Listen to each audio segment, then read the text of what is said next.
Assalamualaikum warahmatullahi wabarakatuh. Kali ini kita akan belajar materi IPA kelas 9 bagian pewarisan sifat atau hereditas. Pada bab ini akan terdiri dari 3 pembahasan utama, yaitu materi genetik, hukum Mendel, dan kelainan genetik. Nah, pada kesempatan ini kita akan membahas tentang materi genetik. Cabang ilmu biologi yang mempelajari tentang tata cara penurunan sifat dari induk kepada keturunannya atau anak disebut dengan genetika. Coba kamu perhatikan teman-teman di sekolah dan di kelasmu. Apakah kamu melihat ada perbedaan? Mulai dari warna kulit, tinggi badan, bentuk rambut, dan lain sebagainya. Kita manusia terlahir dengan bentuk yang berbeda-beda. Ada yang terlahir dengan mata biru, ada yang terlahir dengan mata hijau, ada yang lahir dengan mata sipit, ada pula yang lahir dengan mata bulat, ada yang memiliki kulit putih, ada yang memiliki kulit coklat, ada yang memiliki hidung mancung, ada yang memiliki hidung pesek, ada pula yang memiliki rambut keriting, dan ada juga yang memiliki rambut lurus. Mengapa kita memiliki begitu banyak perbedaan? Mengapa kita berbeda? Penyebabnya adalah gen. Apa itu gen? Gen yaitu unit atau kode penentu sifat atau ciri makhluk hidup. Genlah nanti yang akan menentukan bentuk rambut kita akan lurus atau keriting, yang akan menentukan warna kulit kita, yang akan menentukan bentuk hidung, dan lain sebagainya. Gen ini diwariskan oleh orang tua kepada keturunannya. Jadi, setiap ciri atau sifat yang ada pada setiap orang adalah warisan dari kedua orang tua. Ayah mewariskan gennya melalui sel sperma, sedangkan ibu mewariskan gennya melalui sel ovum. Gen dari ayah dan ibu ini akan bergabung melalui proses fertilisasi atau proses pembuahan. Karena adanya proses penggabungan gen ayah dan gen ibu ini, maka pada diri kita akan muncul beberapa sifat seperti ayah, dan beberapa dari kita akan memiliki sifat seperti ibu. Coba perhatikan gambar berikut. Masih ingat kan? Bagian terkecil penyusun tubuh makhluk hidup adalah sel. Nah, di dalam sel terdapat inti sel yang di dalamnya terdapat benang-benang pembawa sifat keturunan yang dikenal dengan nama kromatin. Benang kromatin ini nantinya akan menebal membentuk kromosom.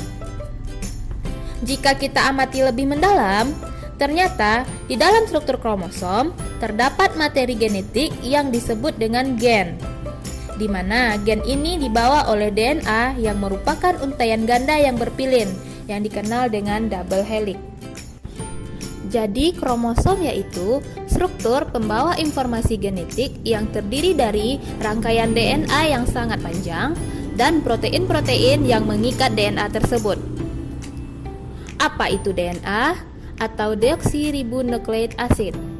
DNA yaitu molekul yang berbentuk double helix yang membawa kode genetik sifat-sifat makhluk hidup atau gen.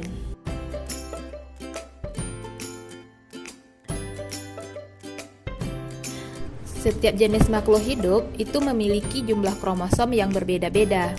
Manusia memiliki 46 kromosom atau 23 pasang kromosom yang terdiri atas 22 pasang kromosom tubuh atau autosom dan 1 pasang kromosom seks atau gonosom. Oke, sekarang kita bahas tentang kromosom. Coba perhatikan gambar berikut. Ini adalah kromosom pada pria dan wanita. Nah, seperti yang kita ketahui tadi, bahwa manusia memiliki 46 atau 23 pasang kromosom. Perbedaan kromosom pria dan wanita terletak pada kromosom nomor 23. Pasangan kromosom nomor 1 sampai dengan 22 adalah kromosom tubuh atau autosom. Kromosom ini terdapat pada seluruh bagian tubuh, seperti hidung, rambut, kulit, dan bagian-bagian tubuh lainnya. Sedangkan pasangan nomor 23 adalah kromosom kelamin atau gonosom. Kromosom ini terdapat pada sel kelamin. Pada laki-laki, kromosom nomor 23-nya adalah XY, sedangkan pada perempuan, kromosom nomor 23 adalah XX. Pada pria, kromosom kelamin terdapat pada sel sperma, sedangkan pada wanita, kromosom kelamin terdapat pada sel ovum atau sel telur. Jadi, kromosom pria yaitu 44 atau 22 pasang autosom ditambah XY, sedangkan kromosom wanita yaitu 44 atau 22 pasang autosom ditambah XX. Seperti yang kita lihat pada gambar tadi, kromosom tubuh atau autosom itu jumlahnya selalu berpasangan, disebut dengan diploid atau 2N. Sedangkan kromosom sel kelamin atau gonosom jumlahnya tidak berpasangan, disebut dengan haploid atau N. Jadi, kromosom sel kelamin atau gonosom jumlahnya yaitu setengah kromosom sel tubuh atau autosom. Karena kromosom laki-laki adalah 44 atau 22 pasang autosom tambah XY, maka ada dua jenis sel sperma, yaitu sel sperma yang membawa 22 autosom plus X dan sel sperma yang membawa 22 autosom plus Y. Sedangkan pada wanita, kromosomnya adalah 44 atau 22 pasang autosom plus XX, maka hanya terdapat satu jenis sel telur atau sel ovum, yaitu sel ovum yang membawa 22 autosom plus X. Jika sel sperma yang membawa 22 autosom plus X bertemu dengan sel telur yang jumlah kromosomnya 22 autosom plus X juga, maka kromosom anak atau keturunannya yaitu 44 atau 22 pasang autosom plus XX. Jadi, anak atau keturunannya akan berjenis kelamin perempuan.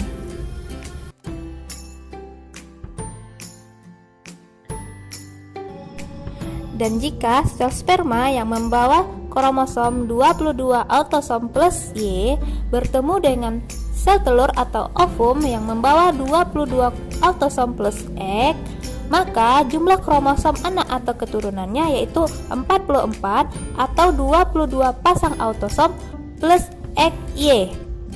Jadi, jenis kelamin anak atau keturunannya yaitu laki-laki. Oke, sekarang kita bahas tentang materi genetik. Ada dua jenis materi genetik, yaitu DNA atau deoksiribonukleik acid dan RNA, ribonukleik acid. DNA atau deoksiribonukleik acid terdiri dari unten ganda yang berpilin atau disebut dengan double helix, yang masing-masingnya saling terikat satu sama lain. Jika kita amati secara detail strukturnya, maka akan terlihat seperti gambar ini. Dia terdiri dari nukleotida-nukleotida yang saling berikatan dan jumlahnya sangat banyak. Apa itu nukleotida? Nukleotida adalah 3 buah komponen utama, yaitu gugus fosfat, gula pentosa. Gula pentosanya di sini adalah gula deoksiribosa dan basa nitrogen. Basa nitrogen terdiri atas 2, yaitu basa purin dan basa pirimidin. Basa purin yaitu adenin atau A dan guanin atau G. Sedangkan basa pirimidin adalah timin atau T dan sitosin atau C. Basa nitrogen ini akan berikatan dengan pasangan yang selalu sama. Adenin akan selalu berpasangan dengan timin, sedangkan guanin akan selalu berpasangan dengan sitosin. Urutan dari basa nitrogen inilah yang akan menjadi kode genetik, yang mana nanti akan menentukan dan menyebabkan perbedaan sifat dan ciri pada makhluk hidup. DNA berfungsi sebagai pembawa informasi genetik dan mengendalikan sintesis protein. Sekarang kita bahas tentang RNA atau ribonucleic acid. RNA mirip seperti DNA, tetapi RNA tidak berbentuk rantaian ganda. Dia hanya berbentuk untaian tunggal yang juga terdiri dari nukleotida. Dan nukleotidanya juga terdiri atas 3 komponen utama, yaitu gugus fosfat, gula pentosa. Di sini gula pentosanya adalah gula ribosa, sedangkan tadi pada DNA gula pentosanya adalah gula deoksiribosa. Dan yang ketiga yaitu basa nitrogen. Basa nitrogen pada RNA juga terdiri atas basa purin dan basa pirimidin. Basa purinnya yaitu adenin dan guanin, sedangkan basa pirimidinnya adalah urasil dan sitosin. Basa pirimidin pada DNA berbeda dengan basa pirimidin pada RNA. Jika tadi pada DNA basa pirimidinnya adalah timin dan sitosin, sedangkan pada RNA basa pirimidinnya adalah urasil dan sitosin. Fungsi dari RNA yaitu mengendalikan sintesis protein.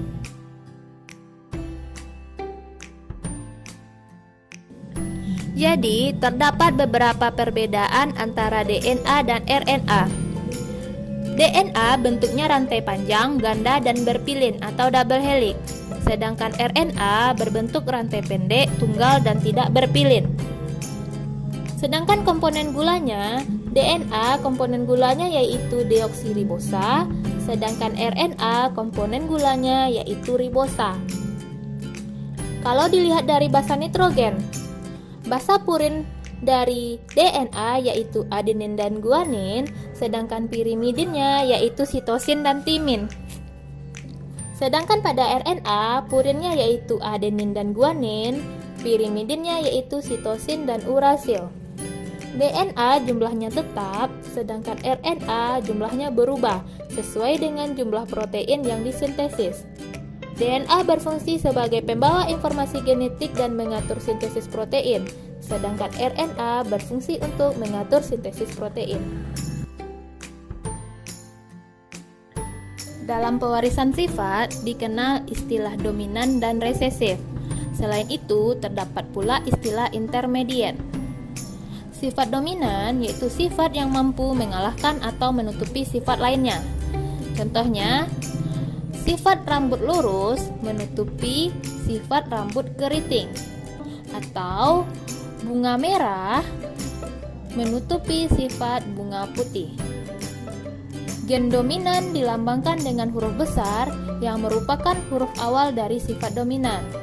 Contohnya, rambut lurus dilambangkan dengan huruf L besar, sedangkan warna bunga merah dilambangkan dengan M besar.